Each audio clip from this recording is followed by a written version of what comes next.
അസ്സലാമു അലൈക്കും വറഹ്മത്തുള്ളാഹി വബറകാതുഹു. പുണ്യങ്ങളുടെ പൂക്കാലമായ വിശുദ്ധ റമളാനിനെ വരവേറ്റുകൊണ്ട് സായൂജ്യമടഞ്ഞു നിൽക്കുന്ന വിശ്വാസികളാണ് നാം എല്ലാവരും.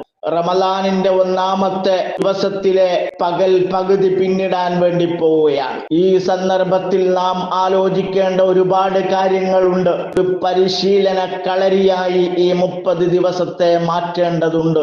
നമ്മുടെ ജീവിതത്തിൽ 11 മാസങ്ങൾക്ക് മുമ്പില്ലാത്ത ഒരു മാറ്റമാണ് ഉണ്ടാവേണ്ടത്. അതിന് പരമാവധി പണ്ഡിതന്മാരുടെ ഉപദേശ നിർദ്ദേശങ്ങൾ കേൾക്കാനും അതനുസരിച്ച് ജീവിതത്തിൽ മാറ്റം വരുത്താനും പരമാവധി ശ്രദ്ധ ചെലുത്തേണ്ടതാണ്. നാം ഈ ഒരു മാസത്തിൽ നേടിയെടുക്കുന്ന ആത്മീയ നിർവൃത്തി അത് ജീവിതത്തിൽ ഇനി കൈമോശം വന്നു പോകാൻ പാടില്ല. റമളാനിൽ എത്രത്തോളം അധ്വാനിച്ചുകൊണ്ടാണോ ത്യാഗനിർഭരമായ ജീവിതം നാം നയിച്ചു, അതിനേക്കാൾ ഉപരി അധ്വാനിച്ചുകൊണ്ട് ത്യാഗസമ്പൂർണമായ ജീവിതം മറ്റു 11 മാസങ്ങളിൽ കെട്ടിപ്പടുക്കാനുള്ള ഒരു ജീവിത പദ്ധതിയുടെ കളരി പരിശീലന കേന്ദ്രമായി നാം ഈ മാസത്തെ മാറ്റേണ്ടതുണ്ട്. ഇപ്പോൾ നാം ചെയ്യുന്ന സുഹൃതങ്ങൾക്ക് ഇരട്ടി പ്രതിഫലം ലഭിക്കുന്ന കാലമാണ്. അപ്പോൾ ഇതിനേക്കാളും അധ്വാനിക്കേണ്ട മാസമാണ് മറ്റു മാസങ്ങളെന്ന് മനസ്സിലാക്കി ഈ മാസത്തിൽ പരമാവധി അധ്വാനിച്ചുകൊണ്ട് അത് കൈമോശം വരാതെയും അതിൽ വർധനവ് വരുത്തിയും നാം കൂടുതൽ ഇബാദത്തുകളിലേക്ക്, കൂടുതൽ നന്മകളിലേക്ക് അടുക്കാൻ ശ്രമിക്കണം. അതിന് വേണ്ടത് പരമാവധി പണ്ഡിതന്മാരുടെ ഉപദേശ നിർദ്ദേശങ്ങൾ കേൾക്കുക എന്നുള്ളതാണ്. എന്തിനാണ് പണ്ഡിതന്മാരുടെ ഉപദേശ നിർദ്ദേശങ്ങൾ കേൾക്കുന്നത്?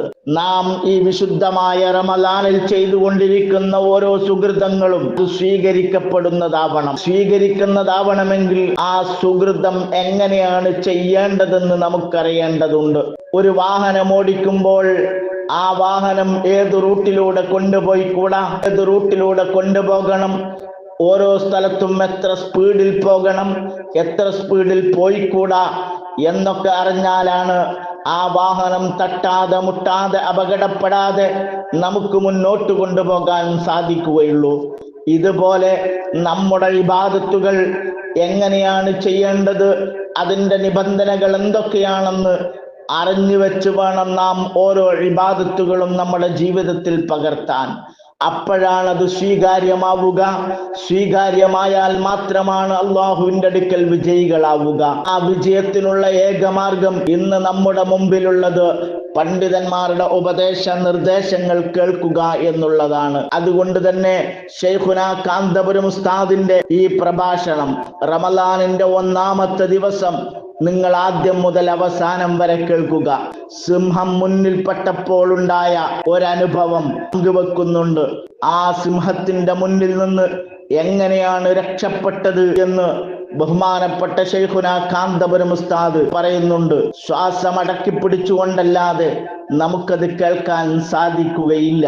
അത് ജീവിതത്തിൽ ഒരു പാഠമാക്കി മുന്നോട്ട് പോകാൻ നാം ഓരോരുത്തരും ശ്രമിക്കണം. അള്ളാഹു അതിന് തൗഫീഖ് നൽകട്ടെ. ശൈഖുനാ കാന്തപുരം ഉസ്താദിന് അള്ളാഹു ആഫിയത്തുള്ള ദീർഘായുസ് നൽകട്ടെ.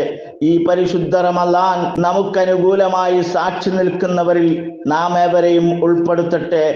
ഈ റമളാൻ നമ്മുടെ അവസാനത്തെ റമളാനാക്കി കളയാതിരിക്കട്ടെ. ഇനിയുള്ള ദിവസങ്ങളിൽ കൂടുതൽ ഇബാദത്തുകൾ ചെയ്ത് അള്ളാഹുവിലേക്ക് അടുക്കാൻ നമുക്ക് അള്ളാഹു തൗഫീഖ് ചെയ്യട്ടെ. എല്ലാവരെയും ശൈഖുനയുടെ ഉപദേശം കേൾക്കാനായി സ്വാഗതം. ഇത്തരം വാർത്തകളും വിശേഷങ്ങളും അറിയാൻ ഞങ്ങളുടെ ചാനൽ ഉടൻ തന്നെ സബ്സ്ക്രൈബ് ചെയ്യുക, ലൈക്ക് ചെയ്യുക, ഷെയർ ചെയ്യുക.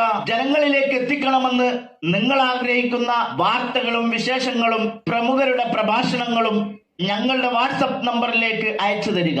നന്മ വളരട്ടെ, തിന്മക്കെതിരെ നമുക്ക് ഒരുമിച്ച് നിൽക്കാം.